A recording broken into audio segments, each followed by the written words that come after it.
जय सच्चिदानंद। आप सबके अंदर विराजमान परमात्मा को अत्यंत भक्तिपूर्वक अभेद भाव से नमस्कार नमस्कार नमस्कार। पति पत्नी के दिव्य व्यवहार के बारे में कुछ आपसे बातें करेंगे। अगर पति पत्नी का व्यवहार दिव्य बनाना हो, घर में सदा शांति स्थापित रखना हो, तो एक सिद्धांत अपने जीवन में, पति पत्नी के जीवन में आप स्थापित कर देना चाहिए कि पति और पत्नी दोनों के डिपार्टमेंट अलग अलग रखो। पत्नी का होम डिपार्टमेंट और पति का फॉरेन डिपार्टमेंट। एक दूसरे के डिपार्टमेंट में कभी माथा नहीं मारना, दखल नहीं करनी। जिस तरह से जो भी अपने डिपार्टमेंट का चलाता है उस तरह से उसको चलाने दो। एक बार पॉलिसी तय कर दी, फिर उसमें दखल मत करो। तो देखिए आपका जीवन बहुत ही शांति से जाएगा। कोई लड़ाई झगड़ा मतभेद नहीं होगा। लेकिन कई पति दोनों को इतनी बुरी आदतें रहती है कि पत्नी के डिपार्टमेंट में, यानी कि किचन डिपार्टमेंट में, घर के डिपार्टमेंट में माथा मारते हैं। दो डिपार्टमेंट अलग, हर एक के डिपार्टमेंट में क्या क्या होना चाहिए वो भी अच्छी तरह से उसका भेदांकन कर लेना चाहिए, डिमार्केशन कर लेना चाहिए। पत्नी का होम डिपार्टमेंट, यानी पत्नी ने क्या क्या संभालना चाहिए, रसोई खाना का क्या खाना बनाना, कितना बनाना, कब बनाना, ये सब उसने तय करना चाहिए। अनाज क्या क्या कितना भरना, साल का महीने का राशन कितना भरना, ये सब पत्नी ने संभालना चाहिए। फिर बच्चों के साथ किस तरह से व्यवहार करना, उनका ध्यान रखना। वो बीमार हो गई उसका ध्यान रखना, वो पढ़ाई करते या नहीं करते, ट्यूशन रखने की ज़रूरत या नहीं रखनी, ये सारी बातें जब तक बच्चे टीनेज में नहीं आते तब तक माता ने ही ध्यान रखना चाहिए। तो छोटे बच्चों का ध्यान वो डिपार्टमेंट पत्नी का होता है। फिर घर में नौकर चाकर रहते हैं, उनके साथ क्या पगार देना, कितना खाना देना, कितना कपड़े देना, ये सारा डिपार्टमेंट पत्नी का है। फिर अड़ोस पड़ोस के साथ किस तरह से व्यवहार करना, किसको क्या देना, किसकी शादी में क्या देना, किसको क्या गिफ्ट देना, बर्थडे पार्टी में क्या देना, ये सब पत्नी संभालना चाहिए। तो ये इतना डिपार्टमेंट उसको पूरी तरह से सौंप दो। फिर उसमें जो भी कुछ हुए आप स्वीकार कर लो, उसमें दखल मत करो, उसका कुछ विरोध मत करो, उसमें कोई ऑडिट मत निकालो, उसको फुल अथॉरिटी दे दो उसके डिपार्टमेंट की। देखो कितना अच्छा चलता है। पति का डिपार्टमेंट क्या है, तो एक तो धंधा या नौकरी जो करना है, पैसे कमाने के, वो डिपार्टमेंट पति का है। अपने हिंदुस्तान का, फॉरेन में की बात अलग है, अपने हिंदुस्तान की बात हम कर रहे हैं। तो पैसा कमाने की बात पति का डिपार्टमेंट की है। फिर जिस तरह से नौकरी हो, जिस तरह से धंधा हो, कभी घाटा हो जाए धंधे में या कभी फ़ायदा भी हो जाए, ये सब पति का डिपार्टमेंट है। लेना हो या देना हो, ये सारा पति का डिपार्टमेंट है। फिर पैसे इन्वेस्टमेंट कहाँ करना, शेयर बाज़ार में करना है, प्रॉपर्टी में करना, या म्यूचुअल फंड में करना, या बैंक में करना, एफडी करना, जो भी कुछ करिए, ये सारे बातें का ध्यान पति ने रखने का, ये उसका डिपार्टमेंट है। फिर पार्टी अरेंज करना, सबको दावत पे बुलाना करना, ये सब पति का है।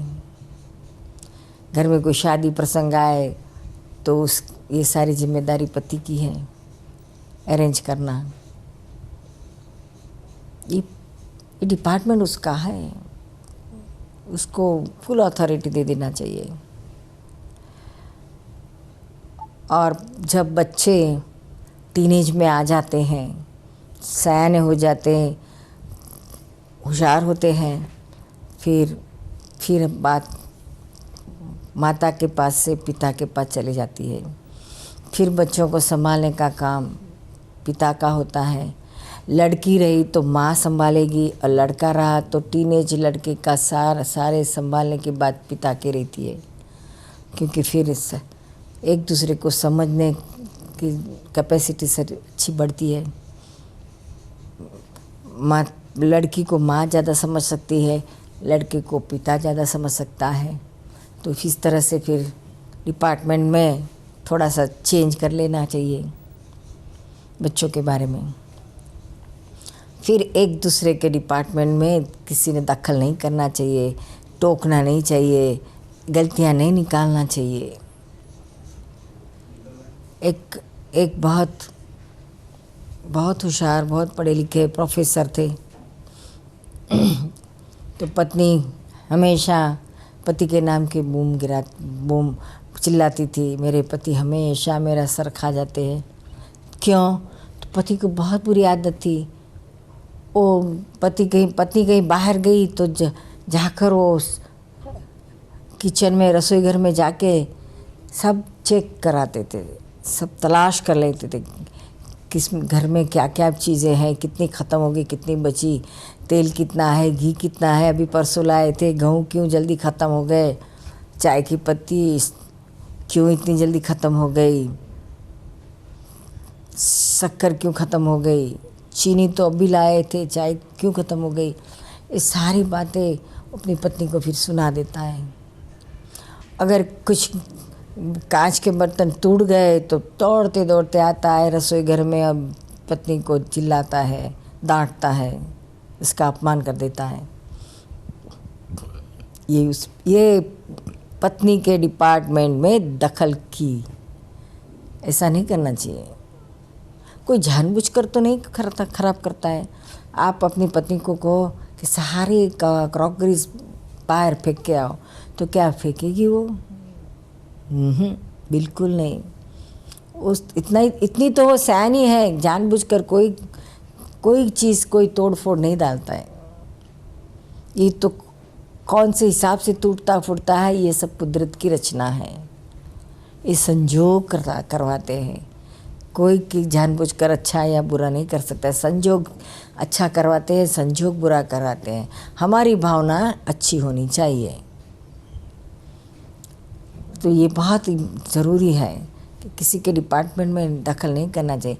कई पति लोगों को ऐसी आदत रहती है, बराबर खाना खाने के समय पर ही 4-5 अपने मेहमान को खाने पे ले आते हैं, और पत्नी को पहले कोई इन्फॉर्मेशन नहीं देते, उसको बिल्कुल इत्तला नहीं करते, और अचानक लेके आते हैं। तो बेचारी पत्नी एकदम अचानक ले आए तो किस तरह से मैनेज करेगी, किस तरह से सबको खिलाएगी? बराबर खाने के टाइम पर ले आए तो, और सब लोग घर खा के सब ख़त्म हो गया और बाद में ले आते हैं।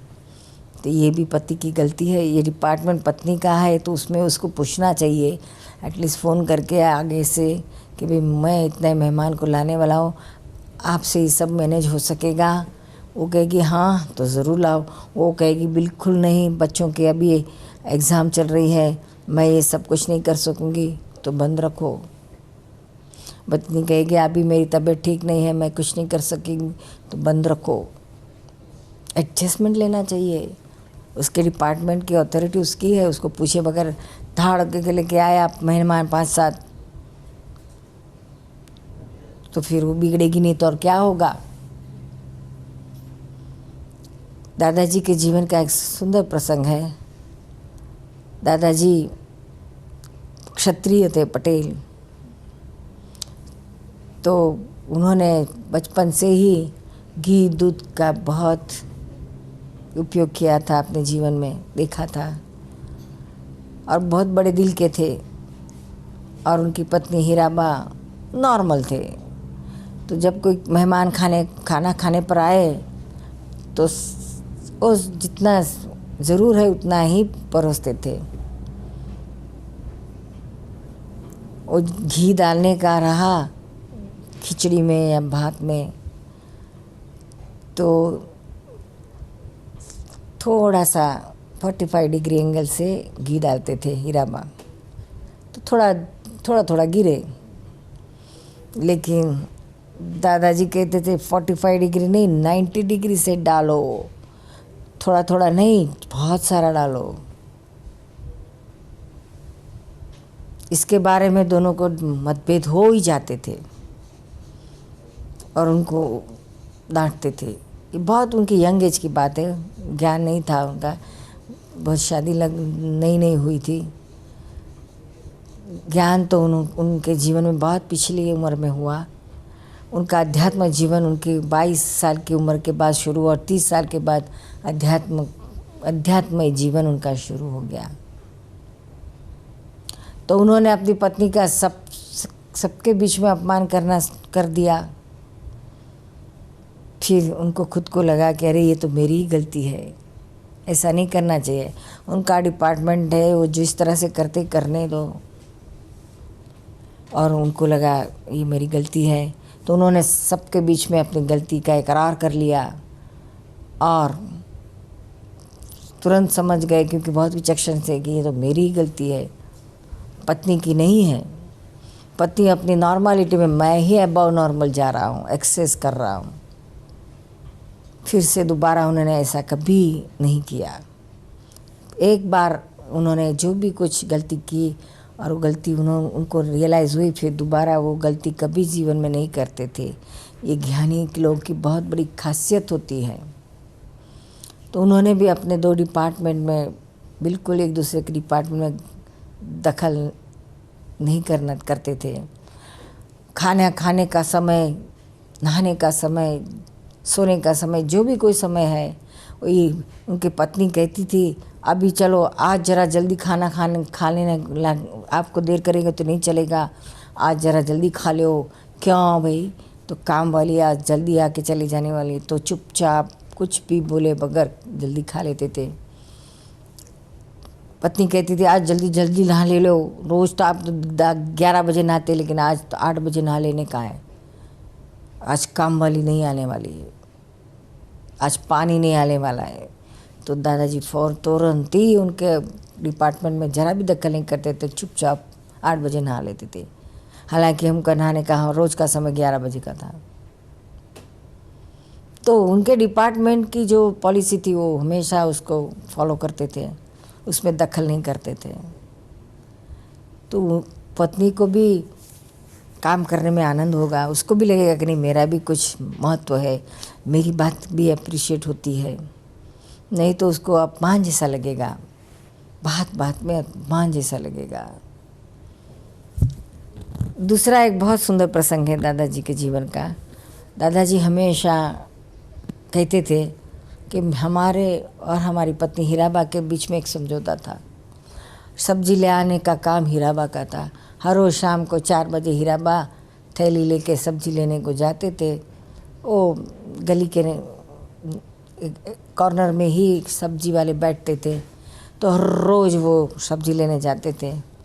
तो जाते समय दादाजी को पूछ के जाते थे कि आज मैं क्या सब्जी लाऊं। तो दादाजी कहते थे आपको जो ठीक लगे सो। दूसरे दिन भी यही बात है, ये सिलसिला रोज का था। हीराबा ने पूछना दादाजी को कि मैं क्या सब्जी लाऊं, और दादाजी हमेशा एक ही जवाब देते थे, आपको जो भी ठीक लगे सो लाओ। ऐसा बहुत दिन से सेम सिलसिला चलता था। तो एक दिन हीराबा ने कहा कि भी रोज़ मैं पूछती और एक ही जवाब देते, आपको ठीक लगे सो, तो चलो आज क्या है रोज़ रोज़ पूछना।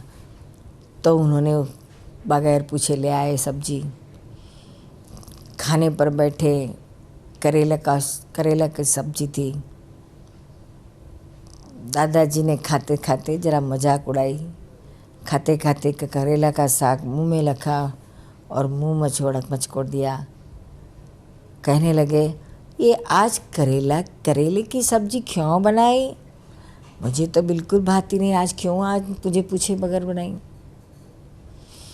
तो कहने लगी, पत्नी कहने लगी, आपको तो रोज़ मैं पूछती हूँ तो आप एक ही जवाब देते हैं कि आपको जो ठीक लगे सो। तो आज मुझे जो ठीक लगा वो मैं ले आई। अच्छे ताजे करेले थे, बाकी सारा साग तो बासी था, तो ये ताजे दिखे तो मैं ले आई, मुझे अच्छे लगे। तो दादाजी ने कहा कि हमको पूछे बगैर क्यों लाए? आप हमारा जो रिवाज है, आपने हमेशा सब्जी ले जाने के पहले हमको पूछना कि कौन सी सब्जी लाओ। तो हमें ये कहने का रिवाज है कि आपको जो ठीक लगे सो। आप अपना व्यवहार मत तोड़ो, हम हमारा व्यवहार नहीं तोड़ेंगे। ये व्यवहार ऐसा ही जारी रखो तो शोभा और बढ़ेगी। बोलो कितना सुंदर है, छोटा सा ये व्यवहार है, लेकिन कितना आदर्श है। पत्नी को भी और पत्नी के पति दोनों के लिए कितना आदर्श है। तो इस तरह से जो कोई भी बात हो, पति पत्नी एक दूसरे की सलाह से एक दूसरे को पूछ कर अगर करे तो दोनों में बहुत संतोष रहेगा, कॉन्फ्लिक्ट नहीं होगा। एक भाई तो है, वो अपने पत्नी को हमेशा रसोई घर में जाके खिटखिट करते थे, तेल इतना डालती हो उतना डालती हो, कम डालती हो। फिर खुद जाके बघार करते समय खुद जाके तेल डाल के आते थे, मसाले खुद डाल के आते थे। उनको ज़रा शौक़ था खाने का और एक अहंकार था कि मैं मेरी पत्नी से ज़्यादा अच्छा खाना बना सकता हूँ। और कभी महंगी सब्जी आ गई तो किटकिट करते थे, इतनी महंगी भिंडी क्यों लाया? आपको तो कुछ इसकी कीमत नहीं है, कमाने मुझे जाना पड़ता है और आप तो बेफाम खर्चा कर देती हो। इतनी महंगी भिंडी लाने कैसे लाई, क्यों लाई? और कितनी सारी सब्जियां जो सस्ती हैं वो क्यों नहीं लाती हो? अरे कभी उसको मन में चला तो ले आएगी, कभी उसको तो थोड़ी स्वतंत्रता दो। लेकिन पतिदेव पाई का हिसाब रखते हैं। कई पति तो अपनी पत्नी को कहते हैं कि घर में जो भी कुछ खर्च हुआ आने पाई के साथ वो अपनी डायरी में लिखते जाओ। अगर नहीं लिखा तो बहुत चिल्लाते हैं, डांटते हैं। पत्नी थोड़ी हिसाब में कच्ची रहती है, उसे लिखना तो कंटाला आता है, और लिखे तो उसको जमता भी नहीं, कितनी गलतियां करती रहती है। और मेल तो अंतिम मिलता ही नहीं है, बैलेंस कभी उसका आता नहीं है, घाटा ही होता है। तो क्या करेगी बेचारी? फिर भी पति का आग्रह रहता है, फोर्स रहता है कि नहीं हिसाब लिखना ही चाहिए। और फिर तलाश करता है कि बराबर है या नहीं। फिर है तो चिल्लाता है, अरे इतनी महंगी सब्जी क्यों लाई? मुझे पूछे बगैर ये साड़ी क्यों ले आई? लो मेहमान आए तो इतना सारा खर्च कर दिया।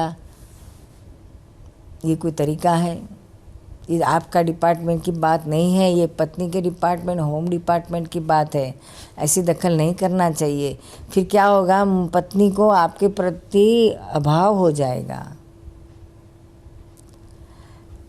ये और घर में इस तरह से अगर यदि पति दखलंदाजी करता रहा तो पत्नी का आदर पति के प्रति ख़त्म हो जाएगा और फिर वो वापस लौटाना बहुत मुश्किल होगी। बुन से गई वो हौस से नहीं आती है। फिर कितना भी पति देव अपने साड़ी ले आया, गहने ले आए, लेकिन ये आप एक दखल अंदाजी की, पत्नी को ऑडिट किया, इतना खर्चा क्यों किया, नहीं ये क्यों ले आई, तो फिर वो पत्नी वो भूल नहीं पाएगी। तो ये पहले समझने की ज़रूरत है।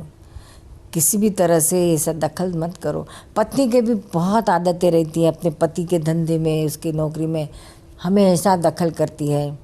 पति टेलीफोन से बिजनेस की कुछ बात करते हैं तो उस दूसरे लाइन पे सुन लेती है और फिर उसके पर विचार करके फिर पति को कहती है, आपको तो बिज़नेस करना आता ही नहीं है। उस दिन आपके पास इतना बड़ा ग्राहक आया था लेकिन आपने उसको टाल दिया, ऐसा क्यों किया? अरे कुछ भी हो, उसको जो ठीक लगा हो, क्या अच्छा ग्राहक तगड़ा था लेकिन वो पैसे ही नहीं देने वाला ऐसा था, वो थोड़ी मालूम है। माल भी ले जाता था और पैसे भी नहीं देता था। तो ऐसे दखल पत्नियां बहुत करती है। आजकल जरा पत्नियां पढ़ी लिखी रहती है, स्मार्ट होती है। कई कई स्त्रियां तो पति से भी ज़्यादा स्मार्ट होती है।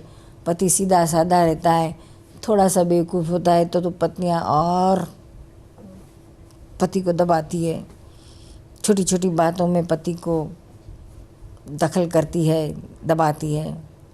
एक बहन है, आती है हमारे वहाँ, उसका पति बहुत सीधा साधा है, स्ट्रेट फॉरवर्ड।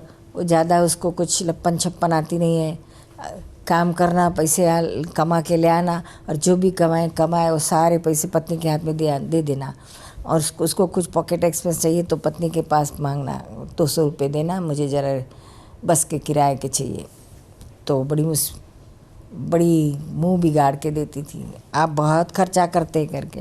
अरे कमा के तो वो लाता है, अभी बिल्कुल गलत खर्चा करता नहीं है, फिर भी पत्नी उसको इसे दांत डपट के देती है।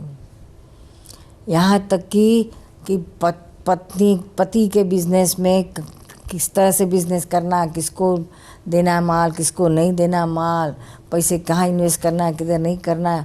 पति की तो ठीक, लेकिन बच्चा अगर बड़ा होकर कमाने लगा, उसको भी 2 बच्चों का बाप हो गया, तो भी उसकी दखलगिरी बच्चे के ऊपर भी, लड़के पर भी रहने लगती थी। ये तो एक्सट्रीम हो गया है, इतना करने की ज़रूरत नहीं है। फिर क्या हो गया कि पुरुष लोगों का माइंड बिल्कुल डेवलप नहीं होगा, डल ही होते जाएगा, वो खिल नहीं सकेगा। और हमेशा वो पत्नी है तो पति को या लड़के को ऐसा ही एहसास कराती है कि धंधे के बारे में, पैसे के बारे में तुमको कुछ समझता नहीं है, आप सब गलत करते हो, मुझे जैसा अच्छा समझता है। तो ये ऐसा भी नहीं होना चाहिए। नॉर्मलिटी, पति अगर अपने पास सलाह मशवरा ले तो पत्नी की फ़र्ज़ है कि अच्छा सलाह मशवरा दे, लेकिन सलाह बिन मांगे सलाह देने का राइट नहीं है। वो एक प्रकार का गलत अहंकार है। पूज्य निरुमा के सहाध्याय आत्मज्ञानी पूज्य दीपक भाई का सत्संग कार्यक्रम USA और कनाडा में unique question and answer programs and Gnan Vidhis, special ceremonies for self-realization have been organized from June 16th to July 22nd, 2023. Call us on our toll-free number 1-877-505-DADA. That's 1-877-505-3232. There will be satsang by Aptaputra on the morning of all Gnan Vidhi days. It's a Dada Bhagwan Foundation presentation. Trimandir Sankul, Adalaj, District Gandhinagar, Gujarat. Phone 9327 010101.